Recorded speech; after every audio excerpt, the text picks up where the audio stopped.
Fala aí, assessor e assessora, eu sou o Rick Silva e você clicou para assistir um corte do Better Call Rick. Better Call Rick é o meu programa onde eu ligo para você, para poder tirar sua dúvida, para poder bater um papo sobre a vida do assessor. Não é esse canal aqui. Se você quiser assistir o episódio completo, é só você clicar no link desse vídeo e você vai direto para lá. Agora, por enquanto, você pode aproveitar o corte aí e, se você gostar, deixa seu like e se inscreve. E a pergunta, né, até que eu fiz pro Glauco, é sobre ROA, né? Acho que é uma pergunta muito comum entre assessores, né? Todo mundo quer saber como melhorar, como escalonar e tudo, mas eu assisto você desde 2020, quando eu fiz a transição de carreira já.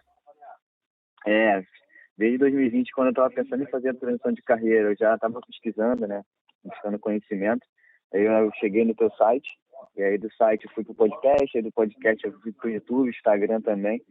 Participei pra caramba no ano passado, principalmente daquelas aulas de manhã, bem de manhãzinha. Sim, sei. Para ajudar. Foi o desafio dos 7 dias um cliente. Isso, eu tava bem no início, então, poxa, pegar o que puder absorver de você, né, que já é um cara que tá na profissão há muito tempo, já conhece, não o atalho, mas já conhece os métodos, né, para facilitar, então eu tava te sugando aí o máximo sem você nem saber. Ah, muito bom, cara, muito bom. Eu fico feliz, cara. É um privilégio poder escutar isso. Não, me ajudou bastante, me ajudou bastante. Tento colocar algumas coisas em prática, sei que no início é muita correria aqui pra gente, principalmente para mim, eu comecei na mesa digital, então aquela loucura, né, de cliente pra caramba, o tempo todo, alguma demanda, agora já estou bem mais tranquilo, já estou como sênior aqui no escritório, mas ainda assim está naquela loucura, né, de captar, é normal, faz parte da nossa função, da nossa lifestyle. Né? Sim, faz sentido, é o lifestyle, cara, tem que ter o lifestyle. Você vai sair aí mais tarde, provavelmente já tem que estar pensando com o alerta ligado para prospectar pessoas, cara, tem que ser sempre assim, é isso mesmo.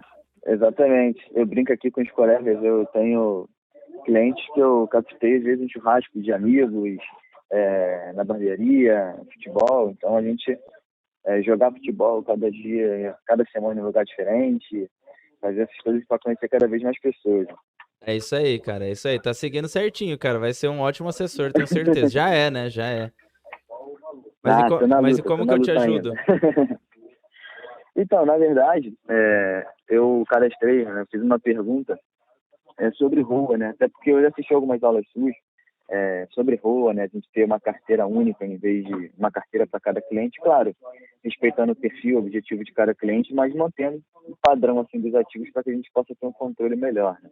Uhum. A minha eu tenho uma dificuldade grande de manter o ROA. Por exemplo, eu tenho meses que eu consigo 1%, 1,10%. Nesses 2 últimos meses eu fiquei abaixo de 0,70%. Né? E acho que aumentar o ROA e gerar uma previsibilidade neles, acho que é o mundo ideal, né, de todos os assessores. Uhum. Aí essa é a minha dúvida principal, assim, que você puder agregar aí, eu sei que com certeza você tem muita coisa a agregar. Com certeza, vamos lá. Bom, uma das coisas que você já falou aí, você já matou, que é, ao invés de pegar todas as carteiras e ficar olhando uma a uma, eu olho todas como uma só. Né? Você tá na XP aí, você consegue fazer esse levantamento. No BTG também consegue, mas enfim, na XP eu já sei como é que é. E você consegue levantar todos os ativos distribuídos por unidades ali, e não só por cliente, né? Então, essa é a primeira coisa que eu fazia. Sempre fiz isso. Olhava assim. Depois de fazer isso, eu começava, na verdade, antes de fazer isso, eu definia, bom, eu quero um ROA de 0,8, 0,9, 1%. Vai, vamos colocar 1%. Beleza.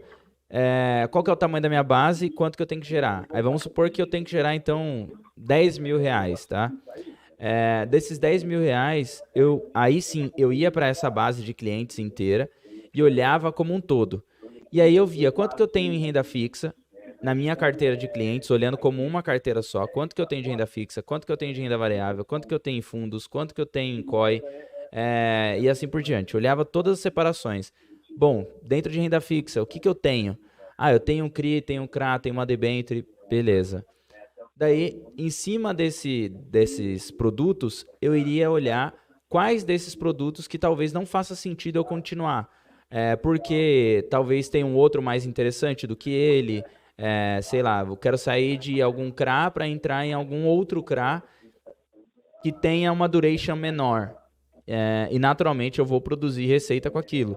Mas naturalmente também aquilo vai fazer com que os clientes também tenham um ganho de rentabilidade ou de tempo, com a mesma rentabilidade talvez, ou com uma rentabilidade maior, enfim. Esse era o segundo passo que eu faria então. O outro passo é ver toda vez o que está vencendo, né? Eu olharia o quanto que está vencendo no mês, mas isso já é para um assessor que já tem 3, 4 anos de carreira, que vai acabar tendo um patrimônio maior aí de vencimentos. Depois eu iria para o quanto que eu tenho que captar. Então, toda vez eu sabia que eu tinha que captar tamanhos diferentes no mês. Então, às vezes eu percebia, bom, se eu fiz tudo isso, vi que tem minha recorrência também, esqueci de falar esse ponto, também tem minha recorrência. O quanto que eu estou gerando de receita recorrente em fundo, ou em alguma previdência, ou algum seguro de vida que eu fechei, também era um outro passo. E aí depois eu iria para os últimos 2 passos. Depois que eu mapeei tudo isso de mudança, né, ou de alocação, ou de receita recorrente, eu iria para o meu penúltimo passo, que é o quanto que eu tenho que captar esse mês para poder gerar ainda mais receita. Né? Então, se eu produzir com isso daqui, eu tenho uma média ali, um aproximado de, sei lá, 5 mil e eu tenho que produzir 10, faltam 5. E eu tenho ainda 2 linhas para analisar. Uma da captação, 2 de cross-selling de outros produtos.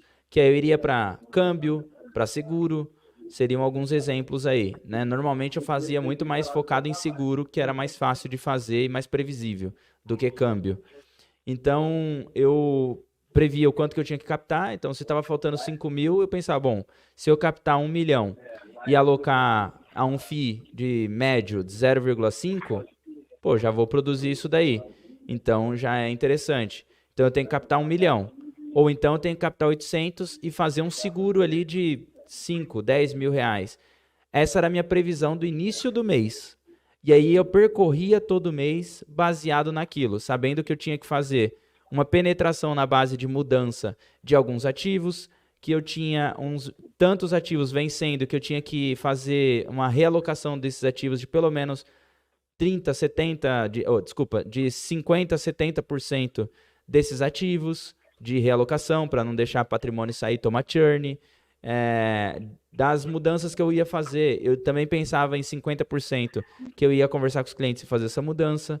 De captação, eu também pensava, bom, eu tenho que ter um pipeline mínimo de 3 milhões para captar 1 milhão, então eu aumentava meu pipeline.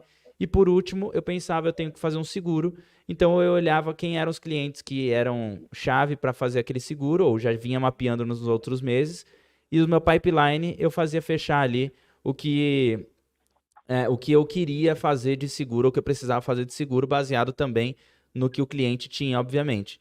Então, basicamente, esses eram os passos que eu seguia para eu poder ter mais previsibilidade no meu ROA e na minha receita mensal. E aí, naturalmente, eu conseguia bater. Cara, era reloginho. Todo mês eu fazia muito próximo, se não acima, do que o que eu vinha prevendo. Era muito simples, era esse passo a passo aí, basicamente.